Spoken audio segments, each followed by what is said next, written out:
The next issue is one that's not nearly as difficult, credible compensation. I'm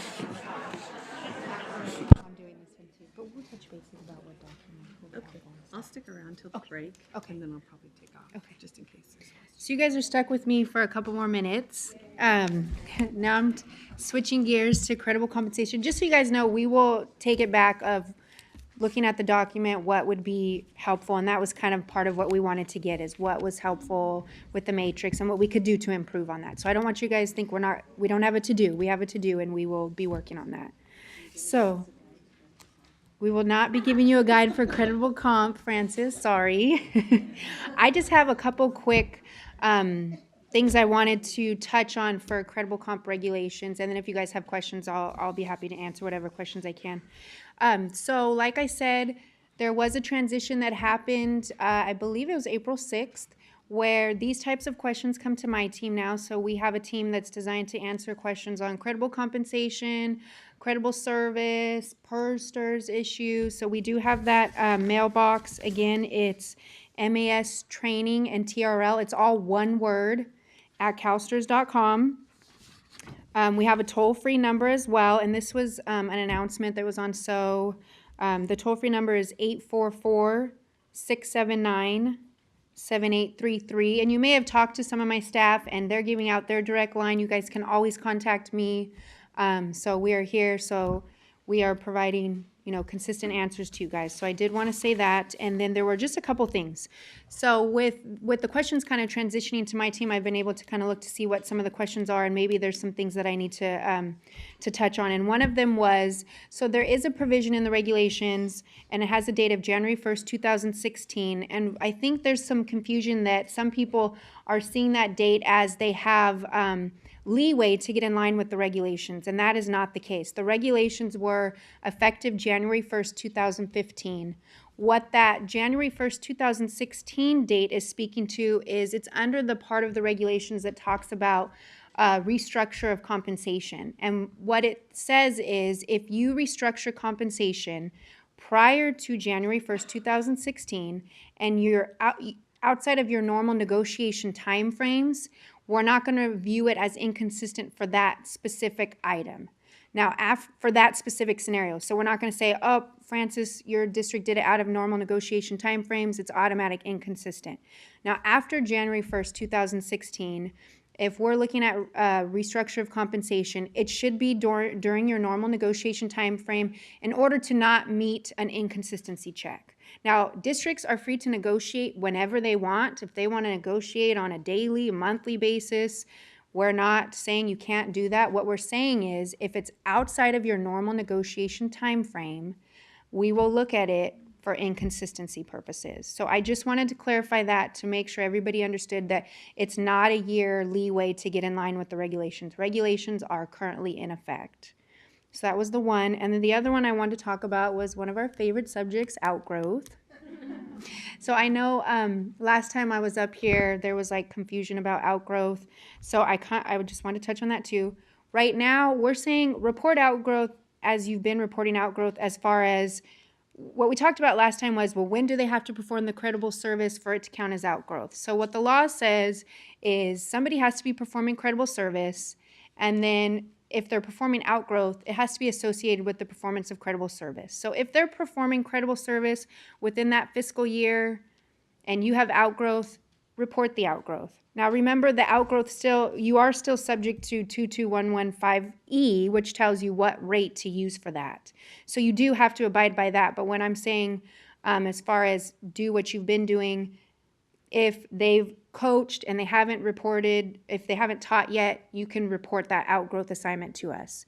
We are wanting to provide more clarification about outgrowth, so we are proposing changes to that piece of the law to provide more clarification on what it means per employer and that kind of thing. Because the other part is, so employer is kind of broad, right? Employer looks at district, county, so you apply it the way you've been applying it until the law says something else, which we want to get more specific in the law to say the outgrowth has to be performed at the district level is something that we're looking at proposing to do.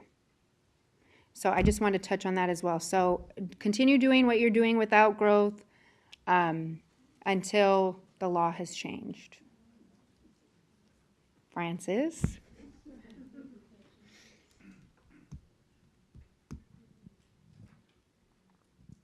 Okay, with the lowest rate is the issue that our districts are getting very creative with, because they saw an inequity where, okay, you have employee A who only has a teaching assignment. And let's say their lowest hourly rate of pay based on their teaching assignment is $50. Okay. Then you have employee B who has the same teaching assignment, same hourly rate of $50, but let's say they also have a sub-assignment that they've worked, which is at Sure. $35 an hour. Sure. Okay. And they're both doing coaching. Okay. The person that is being reported with a $35 an hour rate has the potential of earning more service credit than the other person on their coaching assignment, Right. if it comes to that. So there's an Right. inequity there. So what our districts are doing and being very creative, they're saying, okay, this person's performing credible service all year. I'm going to create a sub-assignment for them, even though they're never going to sub, just to have that lowest rate available on their record so that everybody in the district is treated equally, because that's a union issue. So if you know that that district is doing that, then you need to inform them that they're not in compliance with Education Code Section 22115E, which says it's the lowest rate for that individual person within that employer. So, and I mean, we can talk more about that, but that if you have knowledge of that, I would point them to that section of the And law. we have done that, but that Okay. means, are we going to be responsible, is the county office going to be responsible for enforcing that? Because then that means we have to monitor each one of those employees to see, from any given time during the fiscal year, have they performed that sub-assignment? We don't have the manpower to do So, that. and that's the challenge with outgrowth, with if it's not performed, when it's kind of left open where it just has to be performed within the fiscal year, right? Because then you now are at the obligation of checking back to see if they ever performed credible service. Because if they never performed credible service, then it's not creditable to us. And if an audit were to be done, or we were to look at the individual for whatever reason and saw that they never performed credible service, we would ask you to back it out, or vice versa. Let's say you didn't report it because you didn't know if they were going to perform credible service, and then they do at the end of the year, and then for whatever reason we look at it, we would say, hey, you got to report that, and then you're faced with penalties and interest. So it puts you in that position, and that's why, we want to provide clarification in the law of what we can do, but it puts you in that position. But getting back to the inequity issue of that, isn't that something that CalSTRS is concerned with? We knew that the way the law was written, that you and I could be doing the same coaching assignment, but depending on what my other rates are and your other rates are, there was going to be a difference in service credit. We did know that. Like I stated before, when we looked at this, the reason why we put this section of the law in was because we heard we don't have a compensation earnable for this. We have no way to calculate a compensation earnable for this. So what CalSTRS did was, okay, well, we're just going to tell you which rate to use, and we had to pick something. It could be the lowest rate, it could be the highest rate. So why we went the lowest rate is because these positions are not full-time positions, so it wouldn't be the $90,000 rate, right? And we also went off of what we heard, that majority of the people doing these outgrowth assignments are full-time individuals, so it didn't impact them as far as service credit's concerned because it goes to DBS. But we're looking at that piece of the law too. I'm not sure that we're proposing anything yet. We may be proposing something, but we're looking at that section of the law too to see, is that a section that we need to change or not change? And I think, that's something we're actively doing. Well, my vote is to change it, no more outgrowth activities. Oh, no more outgrowth activities. They're just classified.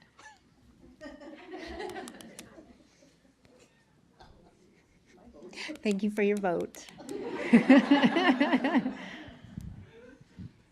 And I think when Joycelyn does her legislation update, she'll probably talk on what is at the proposed state and what's out there, and if any of it impacts this stuff.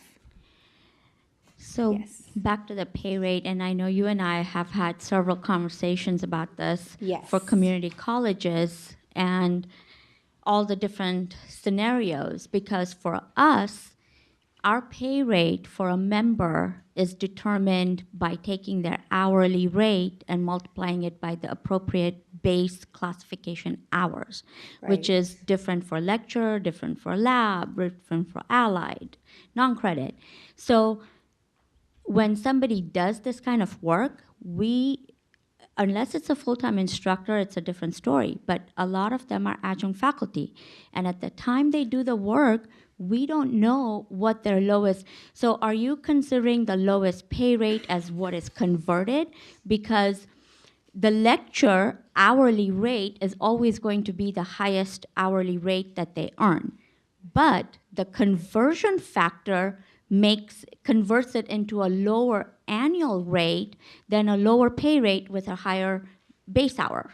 Like lab is 875, let's say. So for community colleges, there's different qualifications, right? So for K through 12, the position has to require a certificate, credential, permanent. And most in the outgrowth assignments, they don't. But there's a provision in the law that allows for them to be credible. Now, community colleges, it has to have a minimum standard adopted by the Board of Governors. Now, what you and I have discussed, we've found minimum standard for those, right? So those aren't outgrowths. So you pay them what you've calculated is the rate for those positions. So if there's a minimum standard adopted by the Board of Governor, then what we go next is, let's make sure it's on the list of credible service. And so I've been kind of reaching out to some community colleges, and so far we haven't found an instance where a community college has an outgrowth. So if you're not sure, if you think you've got one, please call me or send it to me, because it's under the minimum standard of qualifications. And Carol, we've looked at yours too, and we think that those wouldn't qualify as outgrowth. I know there was a list that you gave us. There was coaching. It was a list of things. So you and I can follow up with each other, but we didn't feel that there was, I don't believe, if I'm recalling correctly, anything on there that would be considered an outgrowth. So you and I can follow up to make sure. Any other questions? Carol, we'll meet up with each other after EAC. Christina Crawford, Solano County Office of Education. I had two things. Are we looking at a district level or a county level? Because I was... For outgrowth? Yes. So the law just says for the employer. An employer is a broad interpretation, so you are kind of free to make that interpretation at this point, but we are, I can tell you, moving forward, wanting to propose something to narrow that down. Because we've been told that districts are an employer, so if they're only doing... They count, I mean, they fit the criteria under our law of what an employer is. The Right. districts fit the criteria, but here's the thing, county offices fit the criteria as well. Right. So like I if said, they're I doing can, credible service in one district, but only outgrowth in another in the other district, yeah. is it reportable to STRS in that other district? So at this point, like I'm saying, it's up to you guys on what you want to see the employer, how you want to see the employer as, if it's within the district or the county. But I can tell you the way that CalSTRS wants to move forward is we want to narrow that down to most likely you have to perform it within the district. So I can tell you that's the way that we want to go, and we want to propose legislation to narrow that down. Okay. And my second thing was for retirees, can they come back and only do the outgrowth activities? So there's a law, and I believe it's Education Code 45134, that says retirees can only perform, there's like 3 things on the list for classified work. So it wouldn't be credible service activity. It would be most likely like classified, or so basically no. Okay. Thank you. Unless they were performing, right, if they're Francis said unless they're a substitute. So if they're substituting and doing outgrowth, that's different. If it's just they're coming back to coach, Education Code 45134 wouldn't allow that. Like I said, it's pretty specific. I think there's 3 situations where a CalSTRS retiree can come back in a classified position.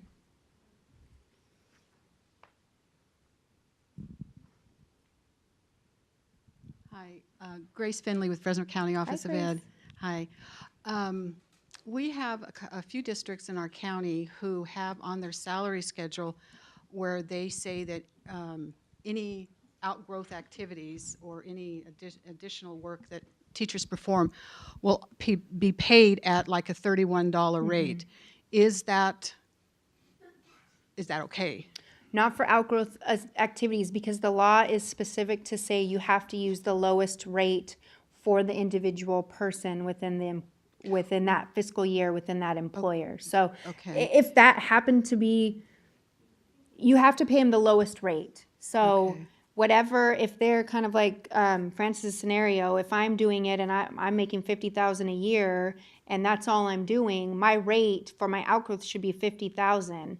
Where if Francis is doing $50,000 and she's doing summer school at $35,000 and she does the outgrowth later, the outgrowth assignment should be $35,000 is the rate for Francis.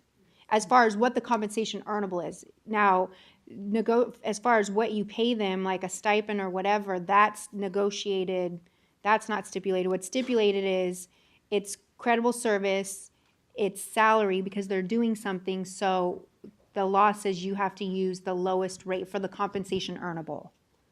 Okay, so, So if they have like a flat amount of like $5,000 to coach, and maybe they say, so Grace is coaching, she gets $5,000, but I report it to CalSTRS at the $30,000. That wouldn't, you can't apply this just column A anymore. It's whatever Grace's lowest rate is. So if your lowest rate is your teaching assignment, that's what should be reported to us. okay, so if they've negotiated that they're going to get this, all the teachers who do any activity other than their teaching assignment are going to get $31, and they've negotiated that into their contract. That's no longer If they're getting paid $31 is their earnings, that's fine, whatever their earnings is, but the rate has to be the lowest rate for the individual person for the fiscal year. Oh, it won't, okay. When you report it to CalSTRS, thank you. You essentially can't really assign a pay rate to it. You can assign whatever you're paying them to do, the earnings, but you can't assign a pay rate because it has to be the lowest rate for that individual. So they can pay it at $31 an hour. We're just going to have to report it at $50 or.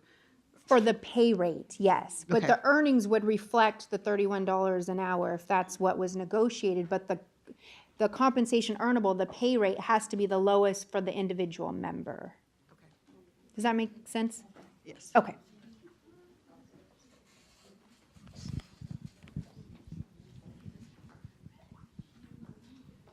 And this will be the last question on this one, and then we'll go to return of excess contributions next, so. Vicki Lewitt, Kern County Office of Ed. Now, if they're actually paying them $31 an hour to do something, then isn't the rate derived by that $31 an hour? Not if it's considered an outgrowth. So what I can do is you and I can talk about what it is they're doing. If it's considered an outgrowth, they can pay them $31 an hour. They can pay them $10,000 for the semester. But the pay rate has to be the lowest for the lowest rate that the member has earned in that fiscal year for that employer. Okay, because it seems like mostly outgrowth activities are just lump sum amounts. They're not by the hour It for work seems they're to be doing. that's what a lot of them are. If they're hourly rates, check with, we can look at them. They may be outgrowth, they may not. They may meet Okay. credible service on their own, and then the district uses the rate that they've Okay, come up with. thank you. So yeah, if you're unsure, we can touch bases and we can make sure it's Okay. an outgrowth assignment. Okay, if you guys have any questions, please contact me directly or contact my team. Most of you guys have my contact information. I'll leave business cards too in case you guys want to contact me. Thank you. Thanks, Cassie. We're going to skip one of the items on the agenda, the employer dashboard. and move on to the Good next item afternoon. with Rob. Oh, sorry. Didn't realize I was gonna step on you. Boy. I'm losing everything. So I'm here to talk to you about return of excess contributions and also changes we're making in the contribution and variance reporting process as a result of having to implement the 1469 legislation, which has led to the return of excess contributions. So I'm going to merge the topics just because as we've improved our technology to address the change, we've made some changes in the reporting that you're currently getting for contributions and variances with CalSTRS calculations. So hopefully we can address questions that are related to both of those topics easily. And I welcome your interruptions and questions. I was learning lots from the dialogue that was going on, so I hope that can continue. You'll train me in terms of the issues that you're going to face, and hopefully I can share some good information with you.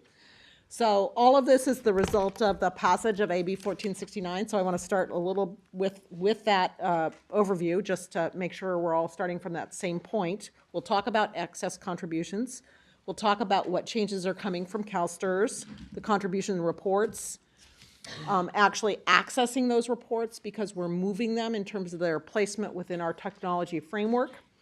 We'll show you some sample reports, and these are just mock-ups, so they don't look like they'll look out of the system itself. They're Excel versions of that, but it'll give you an idea of the information we're going to provide you. Talk about resources that we have available for you. We'll give you contact information, and hopefully as we go along we'll address your questions. So I'm looking forward to doing that. So as I expect all of you are aware, we've had a change in legislation that has significantly altered the CalSTRS processes for contributions. Many of you are used to variable contribution rates in other retirement systems, but for CalSTRS this is a real change. And so as a part of the implementation of that legislation, which assigned shared responsibility for the gap in our funding to members, employers, and the state, we've had to implement significant changes to how we process your inbound contribution files so that we can make sure that we're all capturing the right rate for the right employee, whether they be 2 at 62, 2 at 60, and depending on the year of service. We have those variables coming into place now. So we've been working to make that possible. Hopefully we can continue to provide you information that'll be constructive. So as you know, those rate changes set differentials by year. So employer rates change over 7 years, member rates change over 3 years, the state rate changes over 3 years. And those rate variations, although they were consistent for this first year between 2 at 60 and 2 at 62, next year there's a difference in the amount of the adjustment between those two types of members based on the membership date. So as a result of that, there is a difference between the rate for credible compensation that's credible to the defined benefit program and the compensation that's credible to the defined benefit supplement program. And as we go through the school year, in many cases, we won't know until we get to the end that compensation is in fact credible to DBS. So you will have paid and we will have validated rates at the DB rate, which is, as it turns out to be, DBS service is too much. So we had to figure out a way to get the money back to you and the member because they will have overpaid. And so we've been working through this year on that process, and we will implement the actual return of contributions at the cycle that we use for our annual close, which we call annual update, which will occur over Labor Day weekend should everything go as planned. So again, this really impacts members with primarily with more than 1 year of service. So they've got contributions that have come in over the course of the school year that then, as we total it up for the year as a whole, we get to an additional amount over that 1 year of credit. And although an employee or a member may have worked for multiple employers, we're going to return that to the employer that's of last record.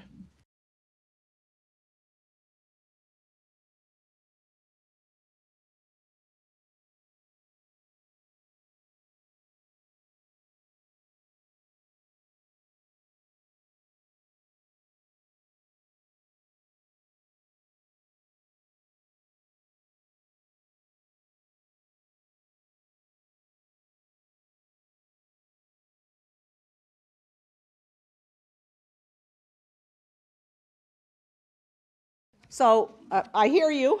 I'm listening. That's why I'm here. So again, because of the accumulation of credit along the way, again, remember, this is a situation where as it's reported, we all think it's DB service, right? So we get to the end of the year, we settle it out, we write that annual amount, and there's an amount due. We're going to return the difference to the employer of last record for that year. We will provide you with information as to how we got to the amounts. We will provide that on a member-by-member basis. We will include information with our return of contribution check to you, as well as additional detailed reporting. But you can understand from our perspective, there really isn't any way to identify the specifics of that accumulation rationally. So that's...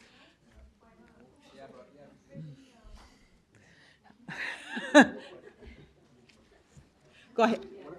There's a, I just want to make sure we're broadcasting the question. And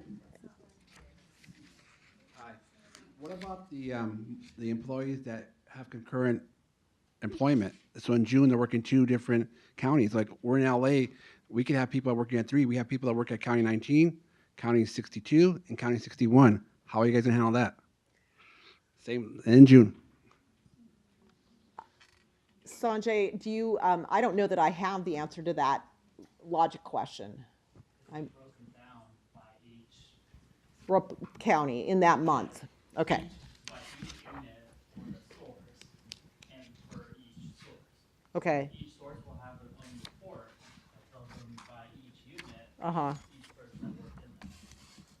Right, at that point in time. Okay, so that will be split in that period. Thank you.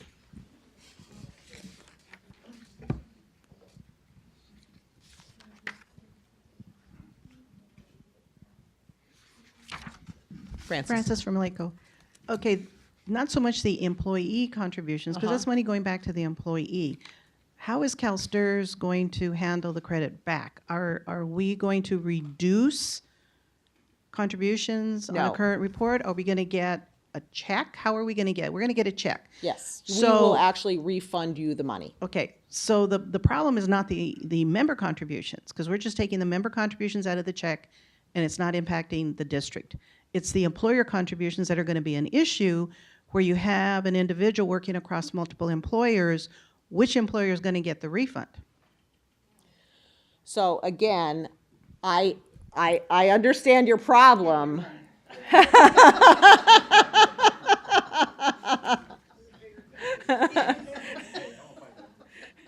To the extent the county is responsible for fiscally dependent districts, I would say, you know, that's an accounting entry, right, rather than a monetary entry. To the extent that there are fiscally independent districts within that panorama, that becomes a different problem.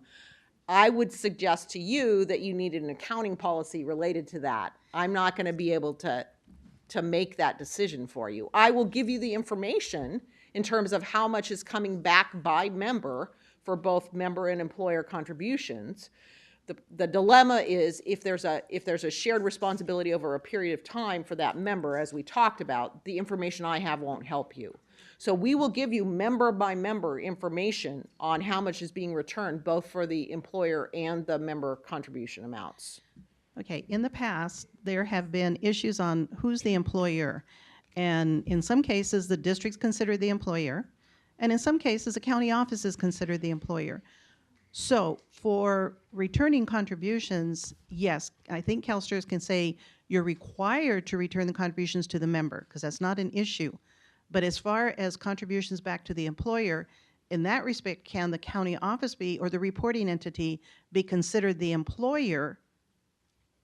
Well, I can only tell you what I'm going to do from a policy decision on our side, okay? So again, I would say some of this is for you to talk about within your own organizations.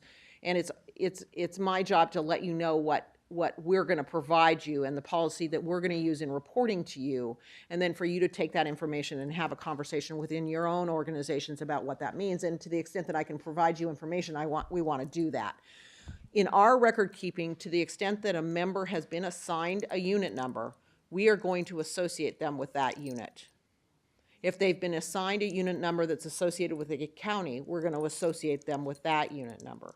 And that's how our schedule of proportionate share works in our financial reporting. So in terms of your accounting records, that's how we are setting that information up. These return of excess contributions will have an impact on that. That's how they'll be booked in our records. Okay, is that going to be enforced by CalSTRS? What do you mean? Meaning that you're going to basically cut us a check for the refund. Right. Are you then going to follow up as an enforcement to make sure that the appropriate entities are refunded? Well, so again, so some of this is the complexity of your relationships with your district, right? To the extent they're fiscally independent or dependent matters. Certainly, we have the right to construct an audit around information that is related to our reporting function.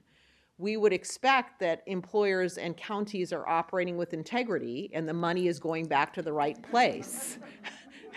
That would be my expectation. If the money came from place A, I would have the expectation and we would have audit rights to check that it goes back to place A. I think there's going to be a lot of pressure from all of the people who are interested in what we do, all of us collectively in this room, to make sure the money gets back to the member. Okay, that's going to be very, very visible. I think the fact that the money gets back to the community is going to be very visible. So that would be the employer contributions, right? That's going to be very visible. What happens within the community is more of a local issue that I probably don't share in, except to be responsible for providing you with the information that you need to be able to make that disbursement with integrity. Did I? Sorry, I'm not gonna, yeah. So I see questions here. This is the most important part of the presentation, so we can take the rest of the time that Mr. Barrett and Mr. Haley will give me to talk about it. Other things we can communicate in a different way. So I just want to clarify, like, for example, for community colleges, we have multiple scenarios. We have full-time instructors that work for different school districts, but they come and teach part-time for us. So we've been reporting them regularly, but all that has been going, traditionally would go to DBS. And then the reverse, we have full-time instructors that do overload at our own district, and we've been giving it to DB. So when you send that refund back for both types of employees, if they're coming from the same county, are you going to be sending it with the county, the unit code, and the member? Yes, all of that information will be available Okay. in the reporting. So you will see, at least in our records, where we're getting that money from. So that I can tell you in our county records, and where we'll show that in, our financial records as in terms of the reports of proportionate share, where we in fact have shown that credit. Okay. And will that report or information be available to the district as well? Yes. Okay. Yes. Okay. So this is farther down in the presentation, but I'm going to go ahead and skip to there, I guess. I'm looking at my staff to make sure that they think that's the most constructive. So as you get information from us now through SEW and the contribution account portal, those of you that have access through that at the district level, that is the same way you'll get access to these reports. So it is through those logons that this reporting will be available to you.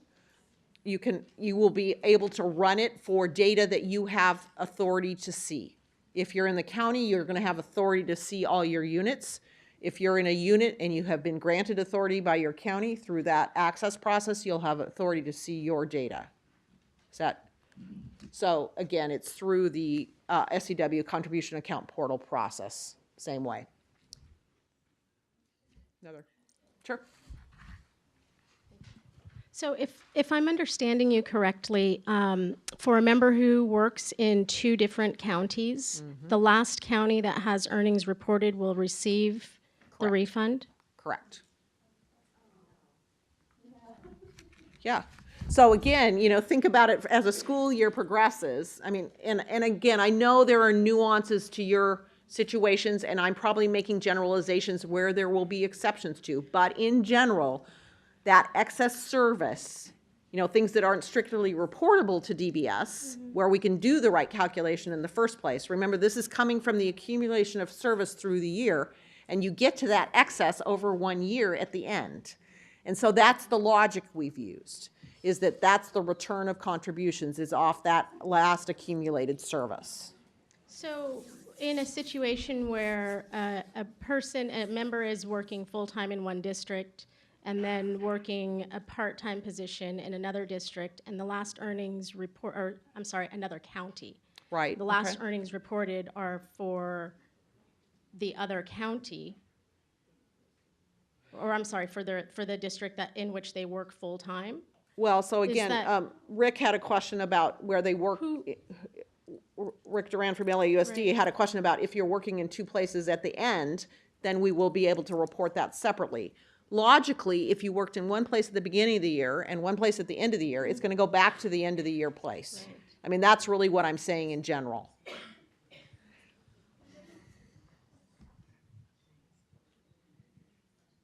Go ahead. You guys. Okay, well, let me take this question because you've had questions before.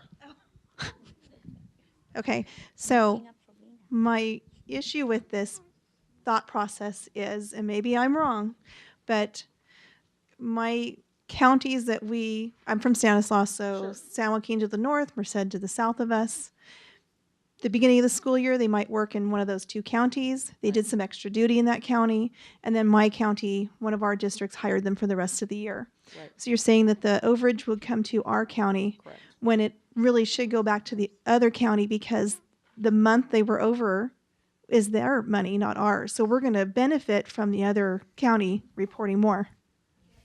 Yep. To the extent that that excess was not reportable to DBS at the time. So telling us all year we've been asking that we're going to get a report to get the money refunded back. The districts have been told they're going to get their money back at the end of the year. In essence, they may not get their extra back if the employee chose to move employment. Right. There is a dilemma associated with people who change report sources mid-year.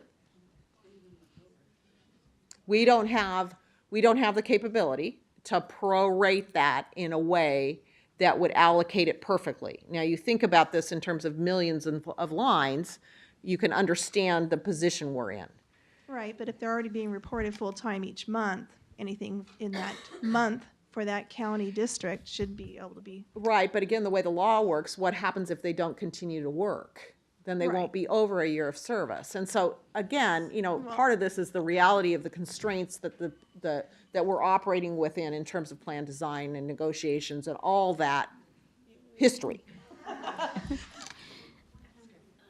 So one county can owe another county is what the other question was just asked. Right. I mean, I think so there could be a settlement process. I would. But will your report to me as the final county office show what was paid over for the other county? No. So that would be a matter of looking at that particular member, right? So that would be looking at that particular member to see the contribution pattern for that particular member. We don't have the staffing to do that. Does anyone have the staffing to do that? So one would hope, statistics being the magic that they are, that it comes out in the wash.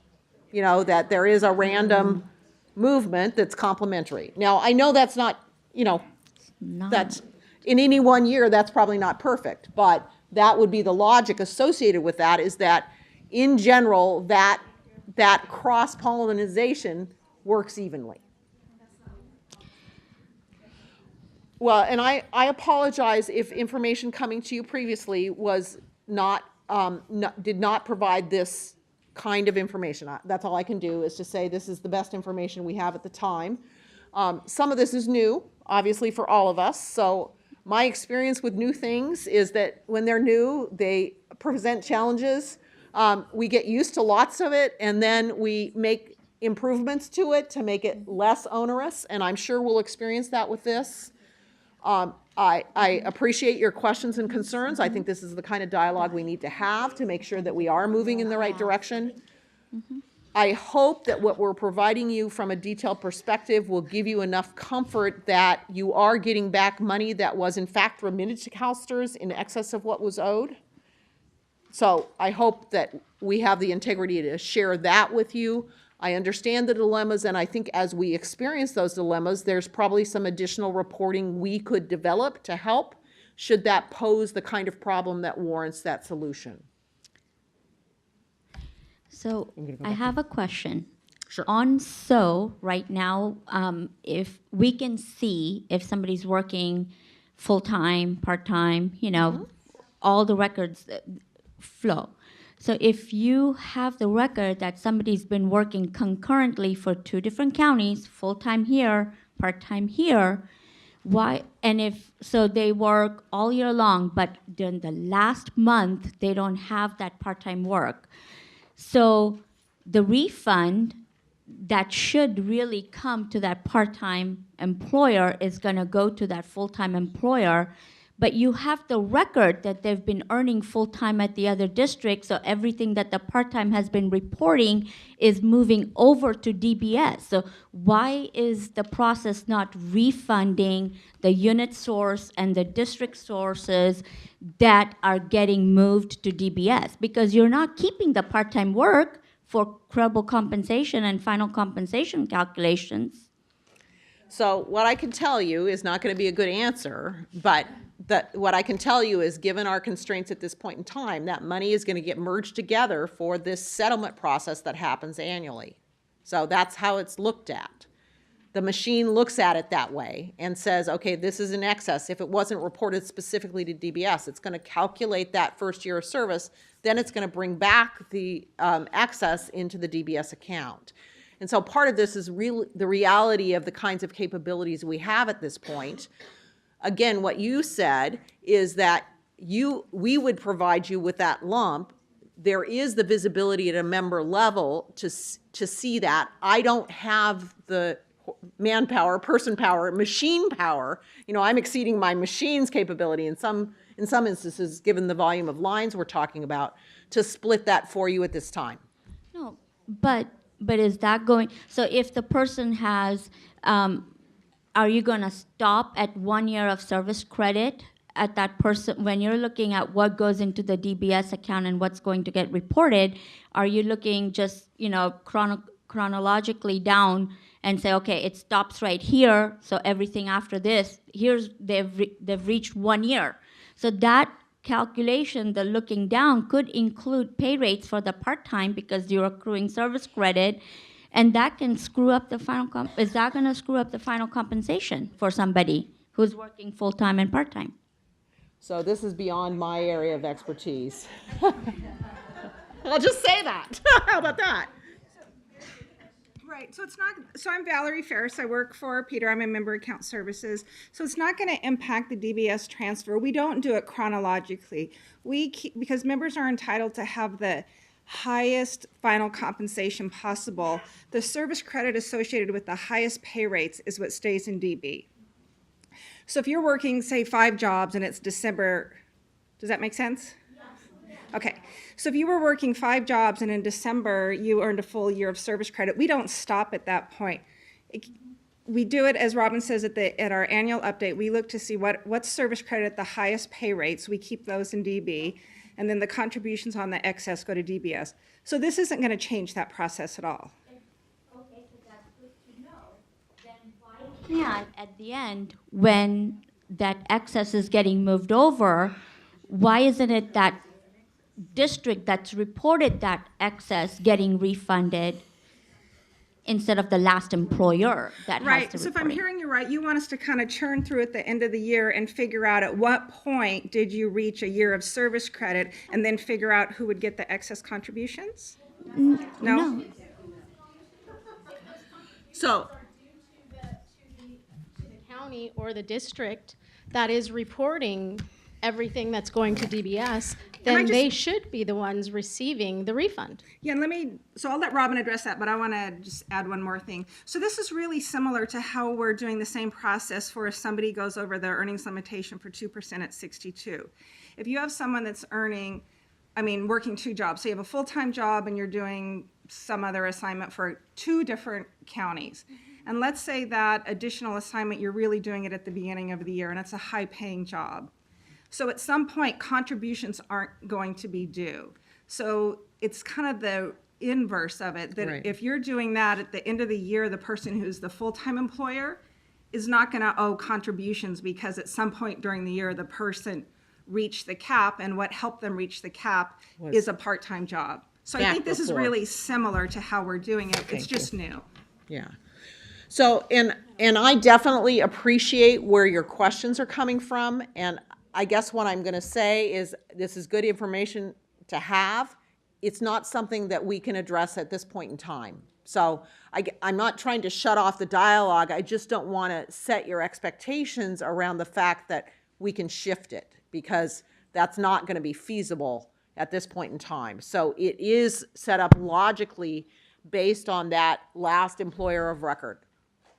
I would just like to add that the whole process be looked at and evaluated, and then, if necessary, the reporting to CalSTRS for work, there has to be some change to reporting, so where we can report DBS stuff with the correct rates, because what is proposed for community colleges, I see that as a huge loss to the employer contributions. It's huge because we have people working all over, working full-time, working part-time here, working at multiple colleges at the same time, and we're all paying the full amount, but depending on how, the way you guys are doing the refunds of the excess contributions, one employer can really be out a lot of the employer contributions. Right. And that's huge. Right, and I hear you, and I think the tools that we will make available will let you see on a member-by-member basis. So it is possible to come together as a group of employers hiring this employee to figure it out. At this point, that's not something we're able to do. I hear you, I just am not able to fix it. So, Vina. I was just going to say, like everybody's saying, it needs to be looked at, revisited. It's not the best way of handling it. It is, maybe I can give whatever I need to pay STRS, give it to PERS, and then let PERS give it to STRS. I'm just using a very odd example. It's just not the best way of. I guess the other thing I would say is, I'm not sure the scale of the problem as we implement this. You know, sometimes things sound bigger than they will be in reality, which is why we have to go through the evolutionary process of making the change, see how it works, see where it doesn't work, and make corrections as we discover that in the best way we can as we learn those things. Maybe you should delay it a couple of months. You don't want the money back? I mean, we'd rather have it the right way.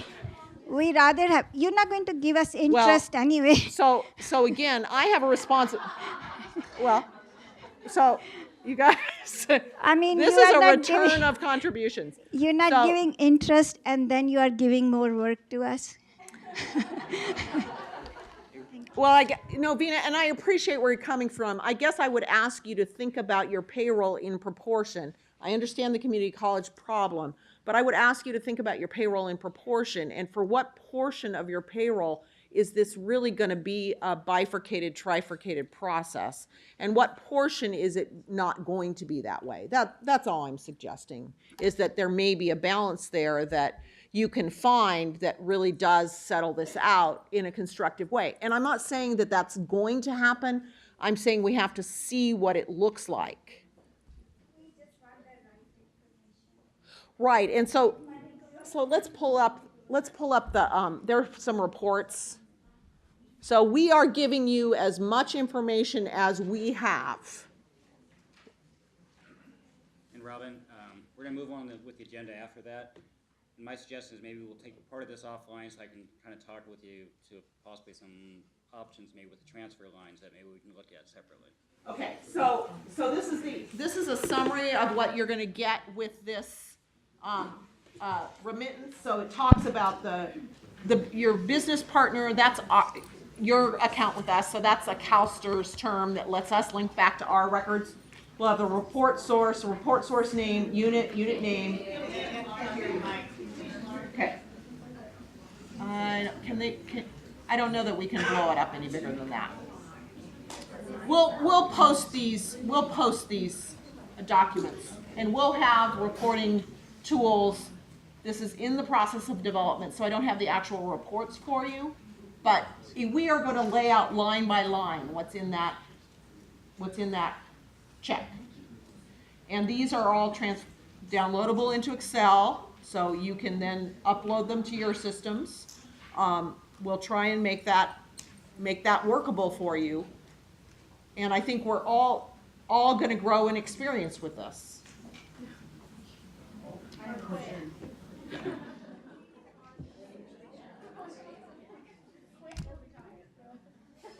understand that, CalSTRS can't define individually. I know that you're on, Francis. Thanks. Trying not to. They thought I was Vina. Okay, I understand that CalSTRS cannot identify multiple pieces of pay that could result in excess service because it's all combined. I understand that. But there's the issue that puts the risk on the county office or the reporting entity of misappropriation of funds, worse yet, misappropriation of pension dollars, if we're refunding money to an entity that's not entitled to it, because we have no way of knowing who that money should go to, talking the employer side. Is there going to be a push to bring DBS in line with DB rates? Because that would end it all. And I think that has to come from CalSTRS, because CalSTRS should be pushing this issue because it's putting the county offices at risk. Well, I absolutely understand where you're coming from. I think to the extent that there is data available on a member basis, and there is the employment history as it's been reported and is represented back to you on that member view, we are providing you with the information to be able to allocate those funds appropriately. Now, I would argue from a materiality perspective, I might have a different accounting policy, but that's why I don't want to set your policy for you, because I don't know your individual circumstances. I understand about federal constraints. I understand about the identification of funding for particular programs. I get all that. But again, from a cost accounting perspective, you're the entity that has that information. We don't have it. So I understand the dilemma. I'm struggling with how we as an organization can help you solve that problem. I hear that it's a problem. That I'm clearly hearing, and I hear the problem is part of the program design, where after a year of service, we spill into a different rate structure. I think that is the program design. What we're all trying to wrestle with is, given the program design and the legislative action that raised rates in some areas and not in others, we're giving money back, and you're trying to figure out, okay, what to do with that money. I get all of that. And I guess all I would ask is that as we go through this transition process, we will think about, and that you think about, how we solve this problem in a better way as we move forward. I think this year, the amount of money we're talking about is not as substantial because the rate differential is not as high. Next year, the rate differential gets bigger. The year after that, it gets bigger. So this is a good year to be going through this transition experience, in that the fiscal impact is not terribly significant. Yes. Okay, I'm going to just real quickly, because Robin has gotten a lot of good feedback from you. I think we're safe to say. Robin, you, it looks like Deepa has some things. Maybe you guys can talk a little bit offline, but we do have to stick to the agenda a little bit, and as Rob, I know Robin has said this is a learning experience, and we'll get information as we go. We had a break scheduled for 2:00, and so we're a little behind on that. Is Lucy still here? Okay, sorry, Lucy. I think what we'll do is we'll do the GASB. I have a feeling it's probably quick one. At the next meeting? Okay, unless anybody has, and she'll be available. And go ahead, Robin. Because I don't know if this is your particular area in your organization, but I know we're getting ready to do financial reports for this fiscal year in our organization.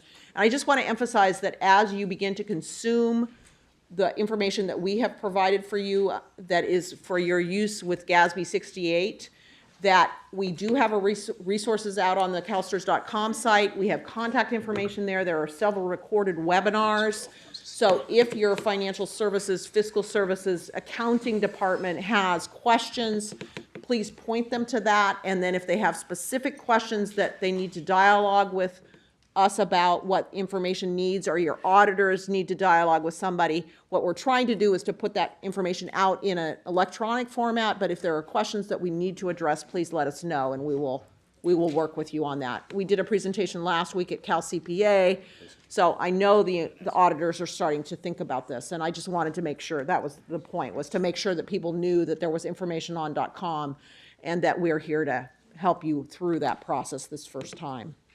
Okay. Thank you for your ears and your questions and your thinking. No, I mean, how do we know except to talk about it? So I appreciate the dialogue. Thanks, Robin.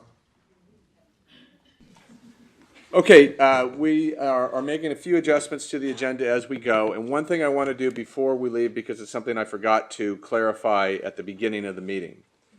It's for the November scheduled meeting. There's a conflict with CalPERS on the 18th of November. So we were looking to have the meeting, the EAC meeting, on Friday, November 13th. So we wanted to communicate that to everybody, that the EAC meeting will be on November 13th. With that, Bill on the pension solution update, we'll provide that at the next meeting. And I'm going to just say, why don't we go ahead and power through the agenda? We have Joycelyn scheduled to do the legislative update. And we have an open forum, which makes me quite nervous based on the previous discussions. But we'll do that, and we'll talk about what we can do at the next meeting. We'll draft the agenda. So why don't we have Joycelyn give us an update on legislation?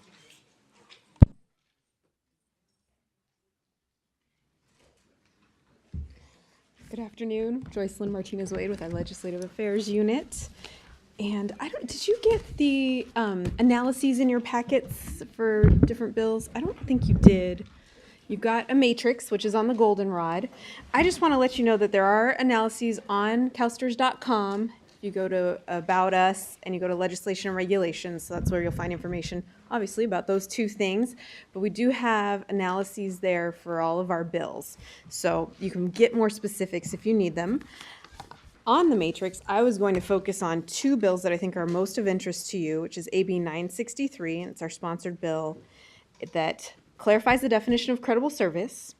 It includes CalSTRS membership for those in full-time positions in which credible service is performed for more than 50% of the time, so they're partial certificated positions. And it remedies a membership issue for individuals in classified positions who are erroneously reported to CalSTRS. And it counts that service as credible if it was performed for an employer before December 31st, on or before December 31st, 2015, and it was reported to the system as credible service. So basically it was thought that it was creditable, it was reported here in good faith. That's the kind of service we're looking at. The bill does include an opportunity and the parameters, the requirements for individuals in this situation. If they would like to have their service covered by another public retirement system, they can elect to do that. Or if they've been removed from CalSTRS and want to come back to CalSTRS, there's parameters for that as well. So that's AB 963. Cassie started to talk about a couple of amendments that we might be looking at in that bill, since it is clarifying the definition of credible service. We're definitely fixing some drafting errors that were made. And we're clarifying that outgrowth activities are credible when performed for the same employer for which the member is performing other credible service. Right now, it talks about the program of a school. It could have meant a school site, perhaps, but we're looking at the employer that the member is actually working for, that they're performing other credible service for. So if they're teaching for a district, other outgrowth activities at that district would be creditable. If they're working for an ROCP and they're a member of CalSTRS and that ROCP is through the County Office of Education, their employer would be the County Office of Ed. I don't know if there's outgrowth opportunities there, but if they were in an outgrowth position for the County Office of Education, that's their employer, they would be allowed to report that as credible service. So does that make sense? Okay, the other thing that Cassie alluded to was looking at that definition of compensation earnable in subdivision E of 22115, and we are looking at that. We've gotten feedback from employers about the difficulties of that. I'm not sure exactly where we're going to go. We're speaking with the other retirement advocates to see what we do want to do with that definition. So on that one, I have to ask you to stay tuned because we don't know exactly what direction it's going in yet. So I want to pause because I know that's a big bill for employers to look at. And so if you have questions, I see one over here already.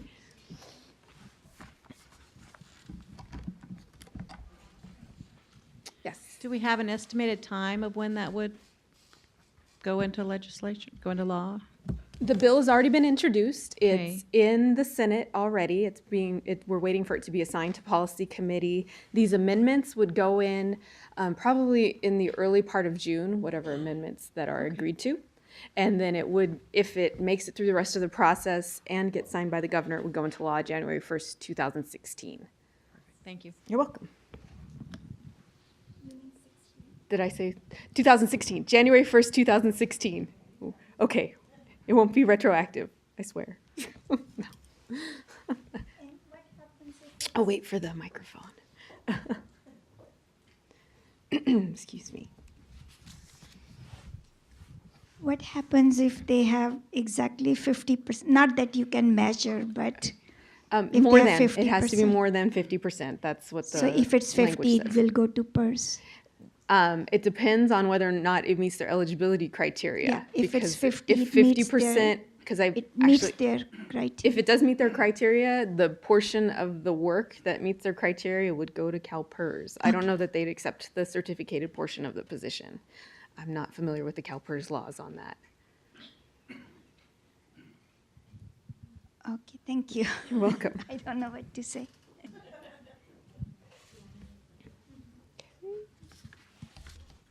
Anything else on AB 963? Oh no, I lost my cheat sheet. There it is. AB 991 is our technical housekeeping bill. This bill is also on the Senate side, so it's going to the policy committee. And I wanted to, so this is what the analyses look like kind of online. I think you've had them before in your packets, but I wanted to highlight about 4 of the provisions that I think would be most of interest to you. It's a shorter bill than last year, so if you want to read it, it may be go through it more quickly than you were able to last year. But we are cleaning up the provisions of the law regarding the cash balance benefit program. And one of the things we're doing is clarifying that the CB benefit, who the CB benefit program is for. Right now, there were updates at a certain point in time in the past, and they weren't made consistently throughout the code. So basically, it's making it clear that it's for people that are for K through 12 employers, essentially, those that aren't community college districts, that it's less than 50% of full-time. Those people are eligible for CB. If they're employed on a temporary basis at community colleges, they're eligible for CB, and substitute employees at community college or K through 12 districts. New portion of the law, and this is tied to the 180-day break, the $0 limit, the separation from service requirement, and this is an IRS requirement, and then it was for above normal retirement age, and then PEPRA extended this kind of break-in service to all members. So our current law applies to annuitants, retired participants who are receiving an annuity. The 180-day limit does apply to them. They shouldn't be working the first 180 days. They have a $0 limit. We didn't apply it to folks that received a lump sum because once you receive a lump sum, you're really not a participant or a member of our system anymore. We have no relationship with you. But given the requirements that are out there, we did feel that it was necessary to apply this separation from service requirement to those participants.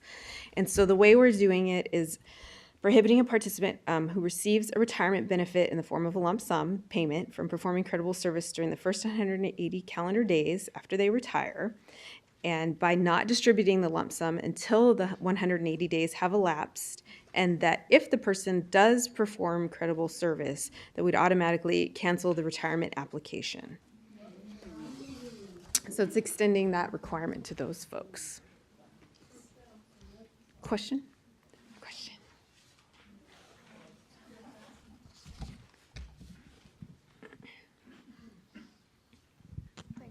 So what you're saying is if I chose lump sum payment when at retirement, I wouldn't receive that for 180 days? Correct.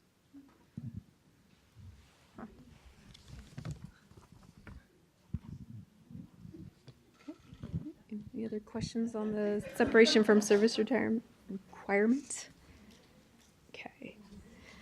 Another change in the bill is to the definition of credited service, and we are adjusting the definition so that service for which compensation in excess of the 401A17 limit and no contributions are paid is deemed to be credited service. We did this for the PEPR members who have that cap, and so for service that they are paid for and that pay is above the cap, we still want to see what that service is, and we want to consider it credited service even though no contributions were paid. Now, for people in the system, I think it's from after 1992, October 1992, 96, thank you, October 1996, they have the 401A17 limit from the federal level. And so it's basically the same idea that you get paid for all your service, obviously, but you don't pay contributions above the 401A17 limit. But we still want that to be noted as credited service because we want to make sure you complete your whole year of service credit, that you are paid, you earn all your earnings that match the comp earnable. So we're adjusting that definition. And any questions on that? Okay. For our retirement incentive program, I don't know if any of you are offering retirement incentives anytime soon. The CalSTRS retirement incentive, not individual district retirement incentives. But there's requirements in the law for the CalSTRS retirement incentive program about submitting documentation to CalSTRS. And so this bill is requiring that it be submitted by the employer within 30 days after the last day of the window period for retirement established for incentive eligibility. So we need to have that documentation in within 30 days of that date. And this helps us with making sure that people who do retire are well aware of the fact that if they do return to work, they lose the retirement incentive, and it helps us with getting that communication across as well to members. And then I have a few additional things on the post-retirement earnings limit. I think these are pretty straightforward, but I want to just point them out because I know it affects people that work for you. We're making it very clear that if somebody does work in excess of the post-retirement earnings limit, and that's in any of them, disability, DB, the $0 limit for CB, anything like that, that we can collect the full monthly amount. So up to obviously how much they were in excess of the limit. So the law wasn't totally clear on that. We do collect the full monthly amount. That's what we've communicated always in the past, but this just makes that very clear. Also, there have been questions in the past about health insurance and whether that counts towards the earnings limit and things like that. So we're making it clear that whatever compensation is earned for the performance of the retired member activities, that's what counts towards the earnings limit. If somebody, by virtue of being a retiree of the district, gets some sort of health care from the district because they're a retiree, that doesn't count toward the earnings limit. But if they've come back to work as a retiree and they're getting health care for that service, that would count towards the earnings limit. So we're clarifying that as well in the law. Any questions on that? Okay. There's a question there.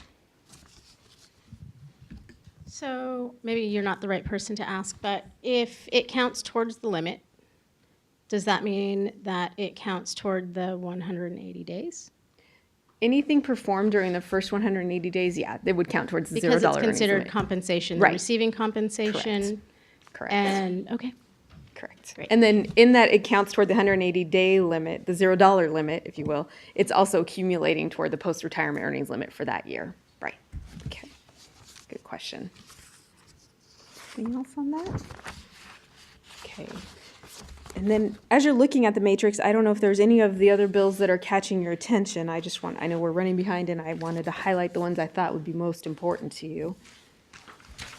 But if you see any, just raise your hand, because I did also want to cover a couple things for regulations.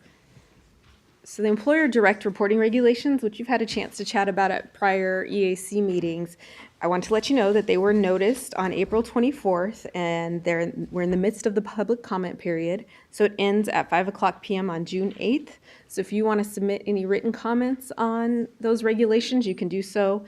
If you go to CalSTRS.com, you can see all the contact information, but regulations@calstrs.com is the email address you can send your comments to. There's also a fax number online and a mailing address. And if you'd like to come here in person and testify at a public hearing that our CEO will be conducting, it will be at 10 a.m. on June 17th. So that's if you have any concerns, suggestions for making them different, anything like that. But I know we had talked to you before, but this is another opportunity to put those forth in a very official manner. They'd be part of the official record. And then I believe you had a handout that in your packets.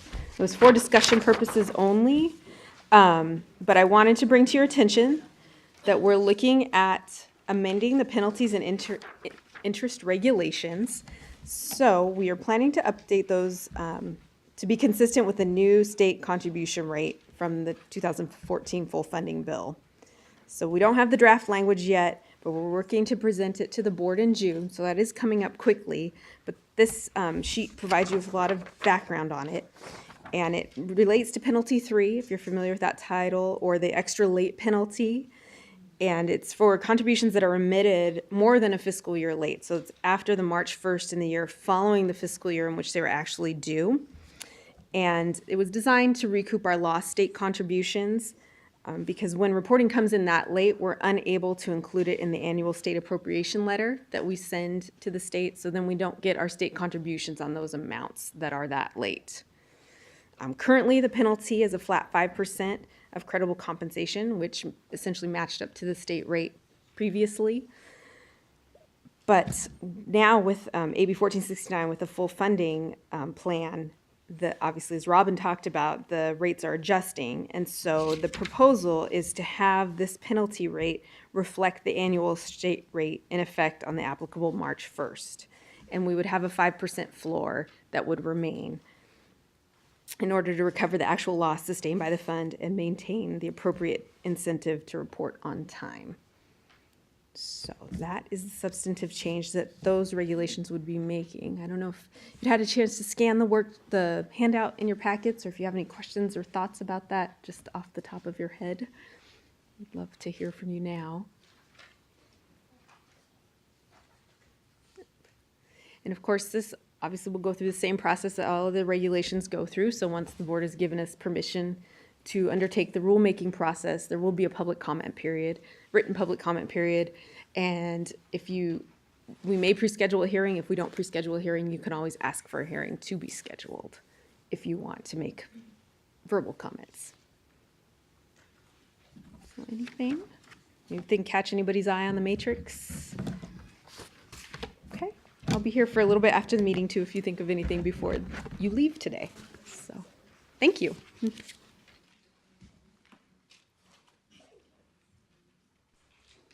Okay, for the open forum, Peter has asked for a few minutes, so we'll have him start out the open forum.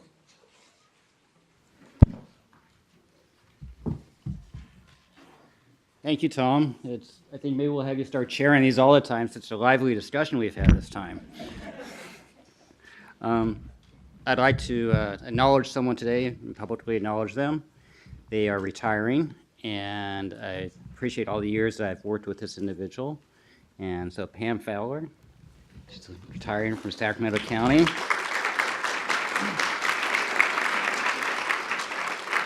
I have a couple of stress toys here, but she probably won't need them anymore.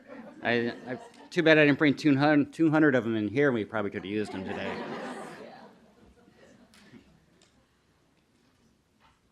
Thank you, Peter. It's been great working with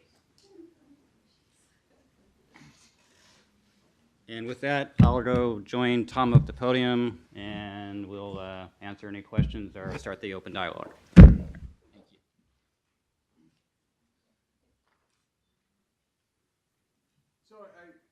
I guess really, from the standpoint of if why don't we go off what we'll do for the next meeting as far as drafting the agenda? We'll have the employer dashboard discussion, we'll have the GASB update, and the pension solution update, as well as legislative update. Any other suggestions on the draft agenda? Right of election?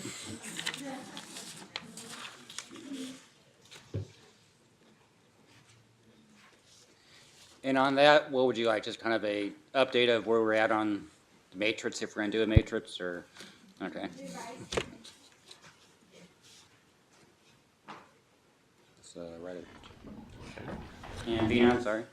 I also wanted to see if we can have a presentation about the. Hold on, let's wait for the mic. We'll get you a mic here. How do you select final compensation when an employee retires from both systems? Let's say PERS and STRS, how do you get information? Do you just get the same number that PERS is using? And also, how do you select the highest pay period? Let's say somebody works 25 years. How do you select from their retirement date? So the issue is concurrent retirements from PERS and STRS, and how we select the final comp? Or is it just the final comp for or two issues? One for how we select final compensation for And just a then STRS if- member? Yes. And then when a concurrent retirement happens, how we select final compensation? How do you get that information? Thank you.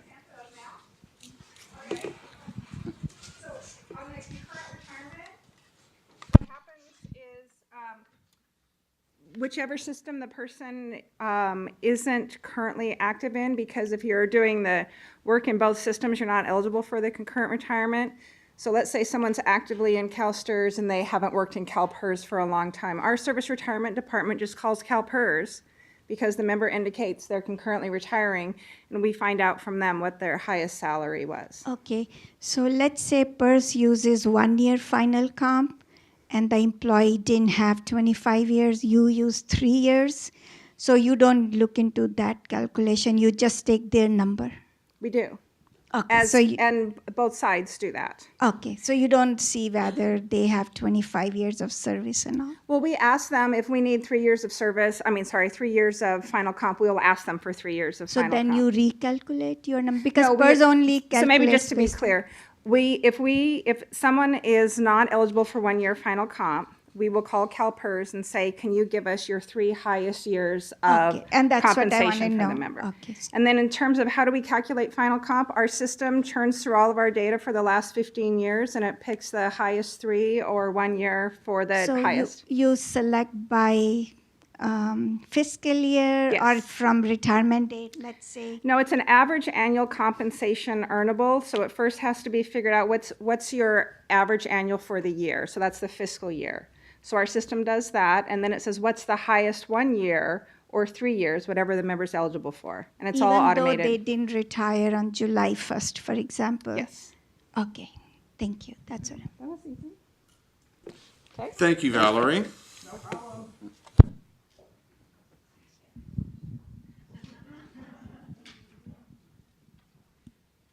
And I imagine you probably want another topic on return of excess contributions.